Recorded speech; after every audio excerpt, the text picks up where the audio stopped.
What's up, team? This is the Eight Tails, and I just created another story of lessons and laughs. Check it out in the after hours. Now let's run it. Just to make sure everyone has like a solid foundation, I started going back into how I learned things in the beginning, and then I'll compare myself to how Steven learned in the beginning. And I always thought this guy was like, weird, dead fish eyes, a bunch of other stuff, but I just be talking and like he knows where I sleep, so I won't go too far. Yeah. Read, and you want to explore in the market that you're competent. And then even if you're not competent, you kind of want to just spread out a little bit and just start looking at other people's channels, see what a normal trader looks like, and then add that to your repertoire, your box of tools that you're going to use to fight the market every day. Twitter is a good place. Yeah, I'll sign in that dude. I have a few of them. Sneaky tenders, or not tenders. Sweet, sneaky Twitters. Hello, Saban. And what's up, Caesar? Review your number. That probably shouldn't be up there. That's an old number, so you can copy that if you want. I don't know who is on the other side of that, but it's not me. I just want to go to the people I follow. Now, we all know Nathan, how do you say? We know Nathan is like Investor Underground. Anyone that you think has a following and there's at least 10% are real traders, or they're using them as like a sample to see what the majority are thinking. Good morning from Brooklyn.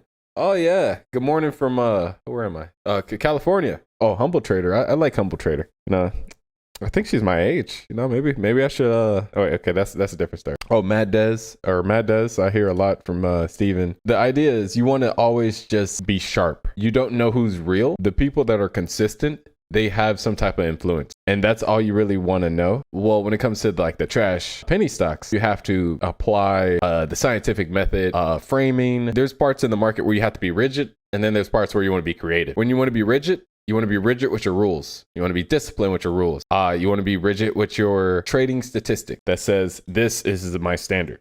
Everything else is just going to be a reference. And what happens is you want to create those habits that will make things a lot easier for you now versus learning a whole bunch of stuff and then not knowing what to focus on later. A lot of people fall into that trap. Let's see. I have a huge crush on her. Humble Trader. Oh yeah, Humble Trader. Oh yeah. No, I don't care. I want her to see this. She was bae during quarantine. Like I had to watch something. I'm used to seeing like Asian males like everywhere. That's just my personal preference. What was it going to? I think it was audio. Okay, first I gotta learn how to spell audio able. I think I just saw it come up. I'm gonna cheat. I'm gonna just use Google. Working smarter, not harder. Okay. Audio. Eventually I'm gonna have to learn that. So any of the books in here can be applied to trading in some type of way. Like some of them a little heavier than most. And it's the same way you want to go about your data, because everything is data. Like words are data, numbers are data, concepts, methodologies, and everything's data. And it could be used as an edge for trading. You see this little shake I have right here? For the past month, I've been eating spinach, kale, fruit, and about like 63 pills a day. That's my lunch, breakfast, and dinner. That's just so I can find an edge in trading by like reducing inflammation in like a lot of places, so I can have a little more energy to like grind in terms of learning. This is like my own boot camp. That's the kind of determination you want to have, that you can find legit edge in anything, just so you can be ready for game day when there actually is a play. Like how this relates to trading is I'm trying to get out of my own way. The idea is above that line, there's anxiety. Below that line, there's like a boredom. You want to stay in the middle when you're trading, but that's really hard because the longer you stay, the more you stare into the abyss, the reflection of all your deepest thoughts and, all that type of fun stuff. Have a near miss, because that's what trading is you have a near miss, and then you just know what to do when you bring that into like the next instance. I should really continue what I was talking about. Back with the like doubting. This is all one-liners from Confucius. And he's basically telling you to be one with whatever nature you're like working with. Or this guy's translation of Confucius Doubting. It's basically knowing the regulations, the rules, and then having a commitment to a specific thing, and then allowing everything else to get in your way by doing anything that stops you from getting to that point, and putting it in your self-consciousness, your heart, over time with practice. There's another part that's going to wiggle its way up from like the depths of wherever you are. The one that I really like, Mark Douglas. So anything he writes, I always like it. I have a few paperbacks of his, but this Trading in the Zone, that's another book I'd recommend. That might have been the piece I was looking before. Trading in the Zone process flow. This works. So basically there's boredom, anxiety, and then there's the flow state. The thing is, when I see Steven trade, like when I see him make the $1 million trades early on in his career, when he trades, he has this area around him. And this area, you step in that area, it kind of feels like he's going to kill you. So it's like a intent. And the thing is, his intent goes so strongly onto trading that you can feel it in the air. If you just ignore that, like me sometimes, that's like naivety, not brave. Oh yeah, but trading in the flow state, I see him do that, and it's scary when you watch it like in person, because the whole time, like when it's me, like, and I record myself, I just me mug the screen. When you have the bigger picture and then you narrow it down to a year and you have those like spikes from the previous years in your mind, your brain starts trading for you and you don't even know it.